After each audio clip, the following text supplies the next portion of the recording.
Alrighty. Is it going? Yeah. I don't Alright. see anything. Okay. Okay. Here we go. Yeah, there we go. All right.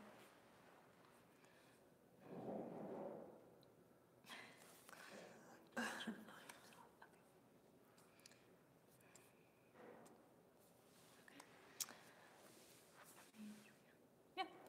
Hi everyone.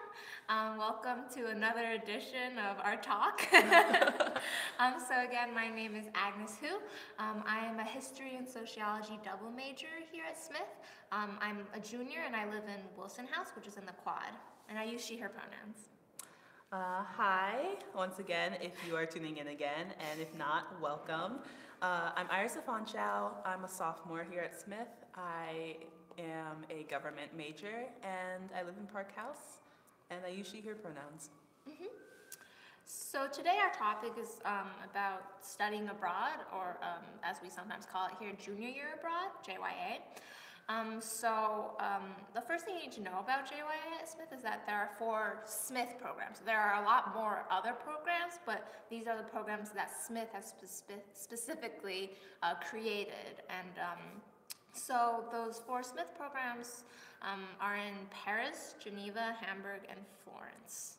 Yeah. Yeah, so France, Switzerland, Germany, and Italy in terms of countries. Yes.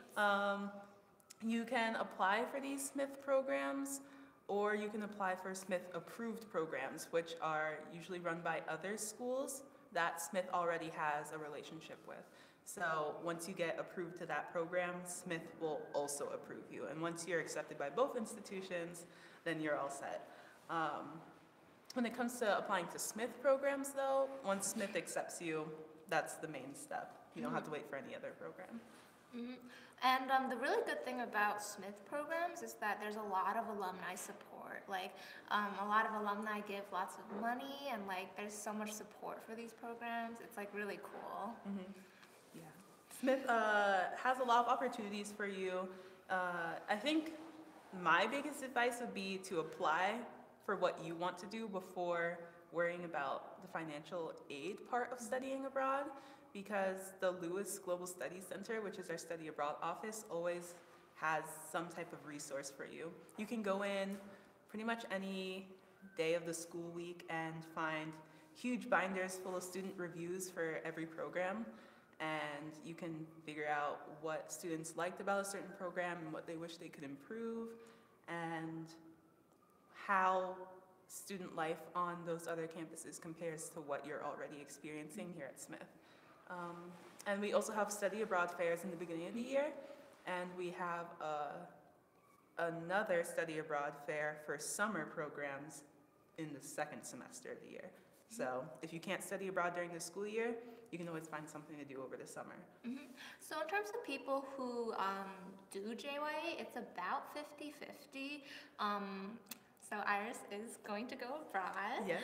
And I, as a junior, am clearly not abroad. Of course, there are like either fall semester or spring semester study abroad options, or you can do the full year. I decided not to go abroad, and that was just a personal decision. I sort of wanted to take the Smith classes that were really appealing to me, and there weren't any study abroad programs for me that were really calling to me, I guess.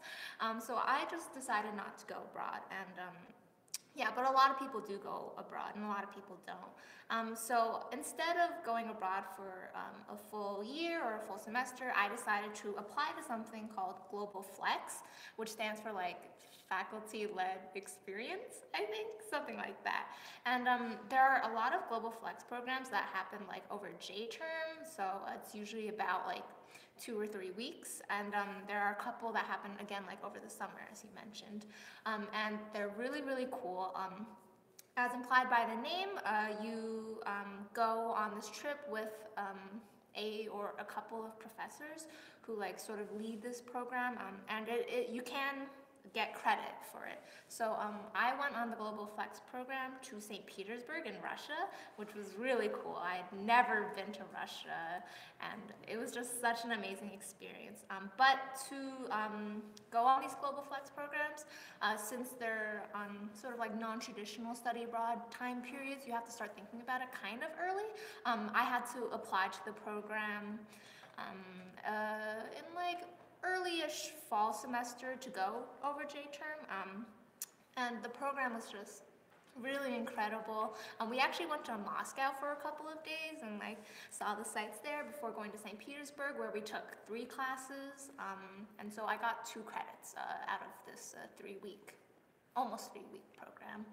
It was really amazing. Like, I got to see so many cool things. I actually didn't really know a lot about Russia before being there, and it was just such an amazing experience. And it was sort of like the study abroad experience, but shortened, which is kind of what I really wanted. I didn't want the full thing, but having that shorter period was really, really helpful for me. And did that have a language prerequisite? No, it did not. Yeah, so it was really nice. I do not speak Russian. This program was all taught in English, and yeah, it was perfect for me. Nice. For me, I wanted to study abroad in either Paris or Geneva because I've been studying French for so long that I wanted to have an extended time to apply it. And also I'm a government major, so being as close to the UN as possible while being abroad was a very appealing aspect of that for me. So I ended up choosing Geneva, and I just got accepted a few weeks ago. So I'm definitely going next spring. And I just thought it was a really good experience because Geneva has different tracks you can do, and I'm doing track A, which involves an internship plus classes at the Graduate Institute. So yeah, that's what I'll be doing. So exciting! And I kind of had to start thinking about it early as well, but not as early as people who are petitioning to the study abroad office to get a different program approved. If you do want to study abroad somewhere that Smith doesn't have a relationship with already, then you can always petition and just tell the office why you think it would be a beneficial experience and what they're providing you with that time abroad, and you can get it approved. But you have to start thinking about that in the early fall, beginning of the first semester. So yeah, that's just another opportunity people have. So yeah. I decided not to go that route, but I was thinking about it for a while. Yeah, and this is around the time where people like get notifications that they've just been accepted to the Smith programs, right? Yeah, people got their notifications about 2 weeks ago now. Oh, okay. So the time to send in your deposit just passed 2 days ago. So yeah, I have a friend who wants to study in Singapore, and her application to apply is in April. So the deadlines are really, It really varies. different. Yeah. Yeah. yeah, sure. So our guest today is my lovely teammate, Sarah Feldman. We are on the track team together, and last year she studied abroad in Geneva, Switzerland. And so she is here to share her experience. Come on over, Sarah. Hello. I brought you Thank some you. tea. Yeah, let's scoot Shift over right here.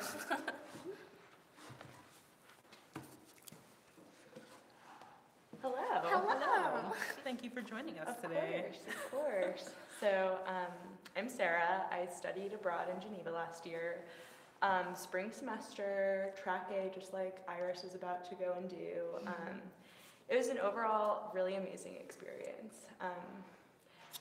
I am also a government major, so definitely drawn to Geneva, partly because of the UN influence and like how you can do an internship while you are abroad. That was like a pretty amazing thing to have on a resume and to do and work while studying. So how did you sort of decide like what program you wanted to do? Yeah. So unlike Iris, I did not have a very great background in language. I took Latin for 4 years in high school, and then took a semester of French here, which was really immersive and great. But I didn't have the language background that I needed to go to somewhere like part of the Paris program in through Smith. So I kind of geared myself towards Geneva. I really liked the working aspect of it, like getting international work experience. I was really attracted to Switzerland as a country too, because it's just so interesting and unique within Europe itself. So, I mean, those are some of the reasons that I chose Geneva, and specifically Smith's Geneva program. Nice. Yeah. My question for you is, what was one thing that you didn't expect from the Geneva program that you ended up really enjoying? That's a really great question. I think one thing that I didn't expect that I really ended up enjoying was the alumni connection in Geneva. I mean, it's not something I think I was even thinking about. I was like, I'm gonna go abroad and I'm gonna do these things and have fun, and I did that. And on top of that, I got like this amazing Smith experience abroad too, which gave me a whole new appreciation for like what Smith has to offer and what people who went to Smith have to offer. We had a great talk where the head of Geneva's like transportation system, the chair of the transportation system, went to Smith, and she came and like gave a talk, and there was a networking event where other Smith alums living in Geneva and like the surrounding areas of Switzerland came, and like we got to talk with them, and it was a really great experience. Oh, Yeah. wow. Yeah. That's really cool. Well, you know what to look forward to. Connections. So were there a lot of Smithies?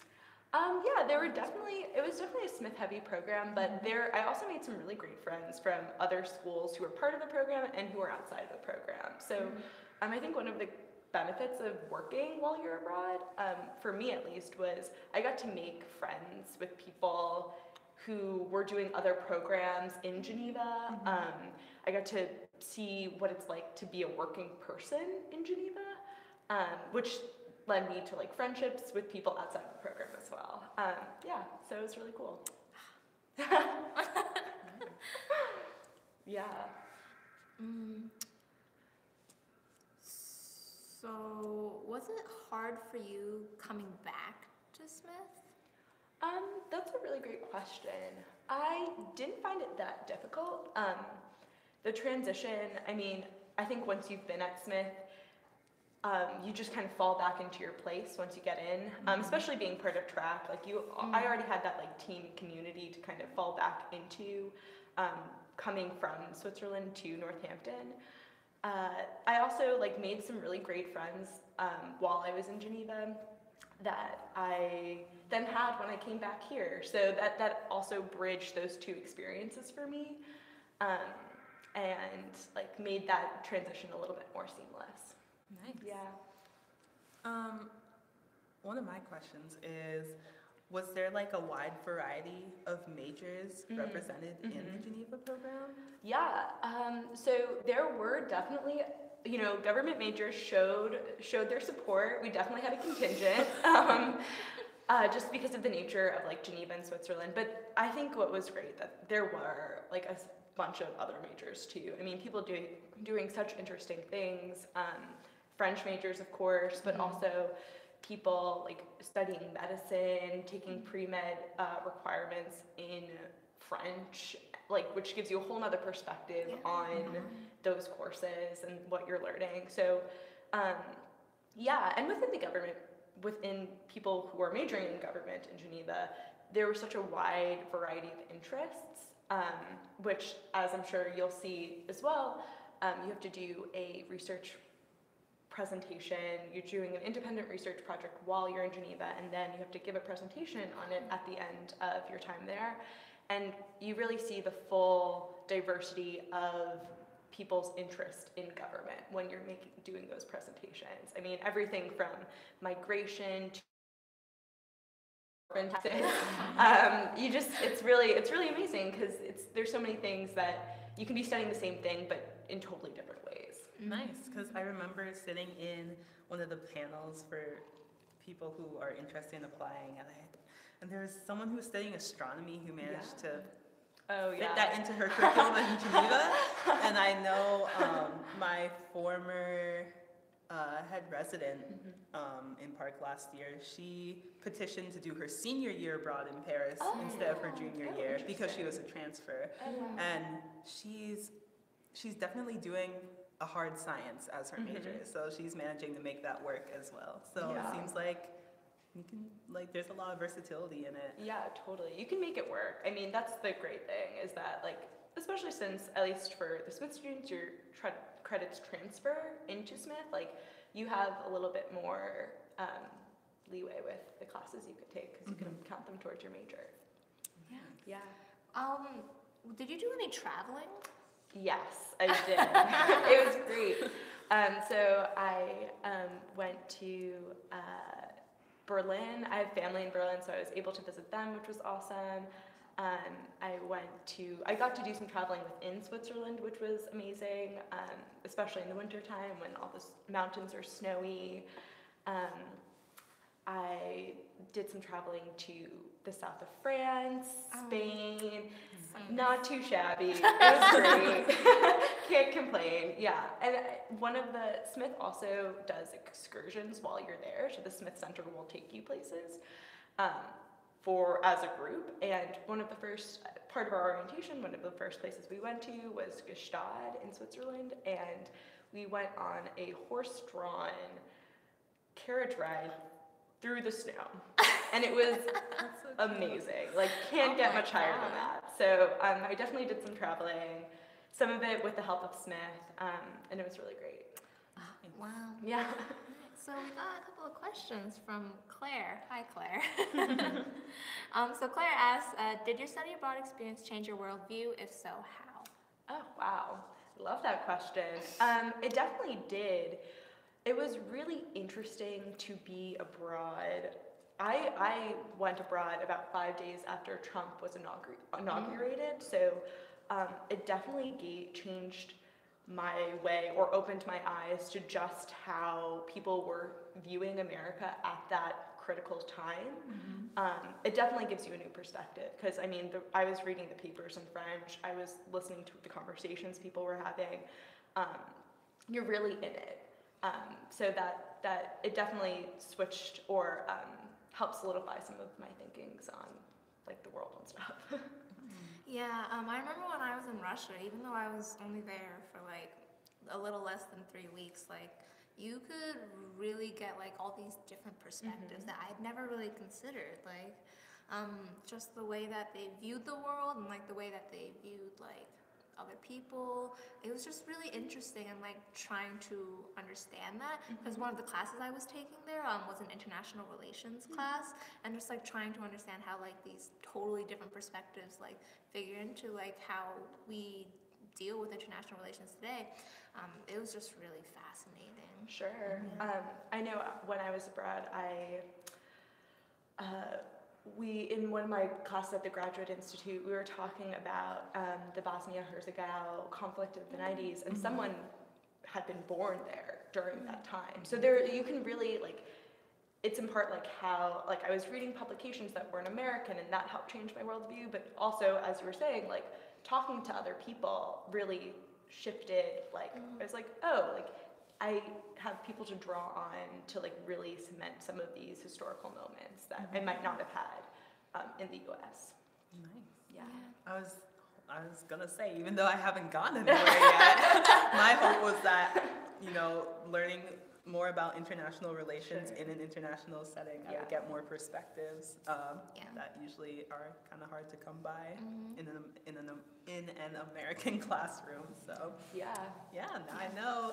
You definitely will. Something to look forward to. So Derry asks, for both Agnes and Sarah, what was the housing situation like? So at least for me, I don't know about you, we lived in hostels. We went in a group of about 15 people, I think. And we actually had people from UMass and from Amherst, so it was a little bit of a mixed-ish group. There were usually like a lot of people in one room, and there were like bunk beds and everything, but we made it work. And it was really interesting living in the hostel situation. I actually really liked it. The hostels were really well decorated, and they were super cute. Like one of them was called like the Star Wars hostel, and like right outside there was like this amazing mural of like Darth Vader, and I was like, what is this? This is so cool. I want to live here. That's amazing. Yeah, I don't know. I was not living in a Star Wars hostel, unfortunately. That sounds amazing. In Geneva, my housing situation, I was living in apartment-style housing, or more suite-style housing. So I had a roommate who I'm now really good friends with, and we had a kitchen we shared with 2 other people and our own bathroom. So we were cooking for ourselves, cleaning, but still had a roommate, which was nice. Did you find like that sort of transition hard? No, well, for me, I've always had a roommate. Like, I shared a bedroom with my brother growing up, so as long as, like, I had a nice roommate who was my age, that was great. What about cooking? Cooking was actually a really interesting thing to adjust to because, you know, you're shopping, at least especially in Geneva, it's a little bit on the pricier side, so I kind of had to reshift the kinds of foods I made. I ended up learning how to cook with like eggplant a lot more, and like I substituted out some meats that were a little bit pricier. So it definitely I got some new recipes under my belt, which was cool. I know for some of the other programs, homestays are an option, but I know it's not for Geneva, so. Just putting that out there. There are multiple housing options. So we have a question from Ryan. So Ryan wanted to know, how did you feel people from abroad viewed Americans? That's a great question. So especially, I mean, I'm sure it's changing so much since, you know, domestic American policy and discourse is changing so much from day to day. But, you know, as I said, I was going abroad just as Trump was elected president or inaugurated to the presidency, and I thought I think they viewed America as like a country differently, but they didn't view American individuals differently, if that makes sense. Like they weren't holding me responsible personally for everything that Trump said and did, but I think I definitely felt a little tension between like what America has represented and what it is representing now. And you could see, and I think that was a really interesting thing to experience abroad because you really get to see that change and talk to people about it and give your own perspective. So yeah, it was interesting. Yeah. Well, I was in Russia, so there's definitely a very interesting perspective there.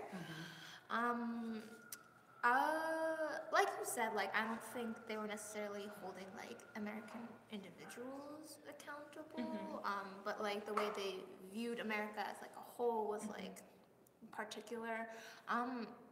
It was actually really interesting. I feel as much as we wanted to learn from the people there about how they viewed, what perspectives they held about the relations between Russia and the U.S., they also wanted to know how we understood the situation. Yeah. And I think we were both really tentative about the subject, and no one really wanted to hurt each other's feelings. Totally. I think it was a very different kind of setting as well. It was actually really funny. There were all these little Trump nesting dolls there, and I was totally not expecting that. But it was really interesting, and just the way that they understood the politics in America was different. How we were understanding how politics was working in America, just as how we understood politics in Russia was totally different than how they understood politics from Russia. And it was just nice to sit down and talk to people who had these wildly different understandings of the world around them. So yeah. We have another question, and it is, how do you accommodate the academics life and internship experience? Do you go to work after classes are finished? How does it work out? Thank you. I think I made it work, and everyone can make it work. I mean, everyone's schedule looked a little different. I was working at my internship roughly 15 to 20 hours a week. So I'd go to class and then usually go to my internship. There's some days I was working full-time like for the 8-hour day at my internship. And then there were some days where I just had classes. So, I mean, I had some freedom like setting my schedule at my internship, which was really made it scheduling a lot better. But most days I was going between classes and internships. But Geneva was a pretty small city, and the public transportation works well. So like going between those, at least for me, going between those two worlds was pretty easy. Nice. And where did you intern? I interned at the International Center for Sustainable Development. So, yes. Fancy. All right, so we have another question. This one's from Sophia. So what was the hardest class you took at Smith, and also what is your favorite hangout place outside of Smith? Restaurant, coffee shop, etc. So what was the hardest class I've taken at Smith? I think my intro to data science class was probably, so far, and maybe Calc 1, those two classes really pushed my buttons, but in a really great way. I mean, it totally shifted how I study, how I think critically, how I view the relationship between like quantitative and qualitative studies, which I think is very important, especially for liberal arts degrees and majors. So those were hard classes, but like very rewarding, and I still use the skills I learned in those classes like every day. And so favorite hangout spots outside of Smith, I love Woodstar. Who doesn't like Woodstar coffee on a Friday morning? Yeah, I really like Woodstar. I like walking the bike trail. Yeah, that goes like right over the Connecticut River. It's like so pretty there. So nice. Yeah. That's a good answer. Yeah. So for me, I feel like a lot of the classes I've taken are really more humanities based, and for the more humanities based ones, the hardest classes I took were also my favorite classes. Reaction to the Past, which I've mentioned before, is a first year seminar that's like infamous on campus. Yeah, I think you guys have heard of it. And my professor really pushed me to talk a lot in class, although that was not something I was initially comfortable with coming into Smith. And also, I also took like Math 220 Intro to Statistics class. That really pushed me. I'm really bad at math, but my parents were like, come on, try just one more time. And I was like, fine. So I took this statistics class and I was like, oh my God, I can't understand math. But I really enjoyed just like how everyone in the class was like, all right, we're gonna get through this together, guys. Yeah. And it was a really great community feeling. Yeah. Yeah. Favorite hangout place? I don't know. I don't really leave campus, honestly. If I'm going to be really honest, I just like to sleep in my room. That's valid. I'll take that. Thanks for validating. I'd say the hardest class I've taken thus far would have been the class I'm taking right now, which is Government 203, which is the statistics course for government, because I have not taken any sort of math class since my junior year of high school, or 11th grade, and yeah, numbers. Once you go away for a while, they prove themselves to be more difficult. But I'm making my way through. I'm fine. I'm okay right now. And my favorite spot off campus would be, I'd say the Roost. Yeah, I like getting coffee at the Roost. This is nice. Yeah. It's a long walk, but like on a nice day, very, very much worth it. Yeah. So another question we got was, as an incoming freshman, how do you find a roommate? Is it random, or do you have to actually find someone? I didn't have a roommate, but that was sort of by choice. There's on your housing form, there's like a little checkbox where it's like, would you prefer to have a single? And I just like checked and I got a single. But for the most part, first years coming in do get a roommate. You can choose someone to stay with, but if you don't, there's like a roommate form. You just fill that out and they'll pair you with someone. Yep. Yeah, I had a great roommate my first year. Yay. Yeah, it all worked out. We have time for about one more question. What were some of the pros and cons of Smith versus other universities and colleges you looked at? What pushed you to make the decision to go to Smith? That's a good question. I probably don't have like a very typical answer, honestly. I didn't want to come to Smith. Surprise, I guess. Smith was nowhere near my top choice. But I didn't get accepted into the universities that I had really wanted to go to, and that was kind of hard for me. And just looking at the ones that I did get accepted into, I sort of had to look at financial aid, look at like at the academics, and out of the ones I was accepted into, Smith was definitely the top. And so I really didn't want to come to Smith. I was really disappointed that I didn't get into the colleges that I wanted to, but I came here and honestly, like, I fell in love with Smith once I actually like started taking classes here. Like, it was really hard at first making that adjustment, but it was really for the best. Like, I don't think I would be happier at any other school. Like, I've learned so much here. The community here is so supportive. My classmates have all been super supportive, even through my stumblings and awkward silences. Smith was the right place for me in the end. Yeah, for me, Smith was my first choice, and I kind of whittled my list of schools down to Smith, just based on like Smith's attitude and culture towards like a holistic education. So I really liked how critical people at Smith were, and like how willing people were to question everything. They also, when I came on the tour, there was like cookies and ice cream everywhere, and I was like, this is amazing. It's like, I have to come here. Yeah. You got me. Oh, we have another question. Yeah, go on, So what's questions that? now. I think we can probably answer this not so quickly, but so what is the best house on campus? Everyone's going to argue that. Yeah. It's a loaded question. It's a very loaded question, but honestly, wherever you end up, you might love it in the end. If you don't, you can move to another house.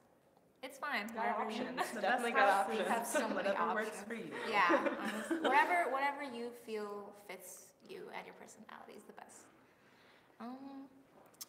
Do the students at Smith have a lot of interaction with students at the other schools in the area? If you want to. Yeah, I think that's the great thing about it. If you want to, and if you don't, then you can just hang out in Northampton. I'm currently taking a UMass class, and that was a personal choice. You don't have to take a class off campus. Like, that's totally fine if you don't. I just sort of wanted to try it out, and yeah. There are also certain departments that have more interactions with the other departments on the other campuses. So it really depends if you want to or not, honestly.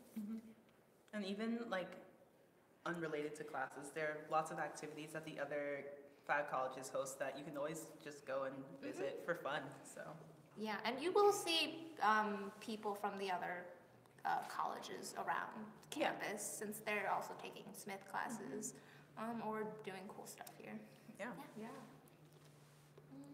All right. Which one do you want to answer? Just really quickly, our incoming freshmen given the opportunity to choose the houses they want. Again, on your housing form, there's like a little comment box, which is where you add like the extra information. If there are any houses in particular that you're super drawn to, you can request it. No promises, Yeah, no but promises. Res Life will do their best. Yes. And another question, what is it like going to an all-girls college? So this is actually one of the reasons why I also struggled with choosing Smith. I was a little bit like iffy about going to a women's college, and I wasn't really sure like what that meant, and you know all the stuff they say where they're like, oh, once you go to a women's college, you'll never know how to talk to men again, and you just don't, men, what?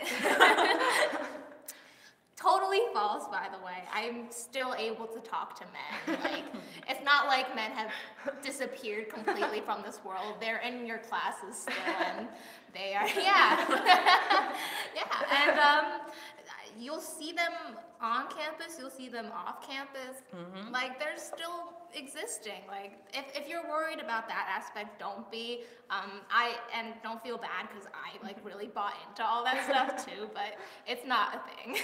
Myth busted. It is not a problem. I think for me, like, when I got into Smith, like, the people around me were really anxious about that, and I was like, whoa, that's so weird. Like, didn't really give a lot of thought to it, but it really threw me into, like, current discussions about gender and just, like, how anxious people are around that. I think, like, going to a historically all-women's college really puts that into focus in a way that maybe going to a co-ed school can't. And taking classes with, like, gender minorities in that sense, like, really helps you think through and gives you an experience that I don't think you could get going to a co-ed school. So it's a unique experience, which is what's awesome. Yeah. All right. That's all the time we have. We're sorry if we didn't get to your questions, but thank you for tuning in. Tune in next time. Yeah.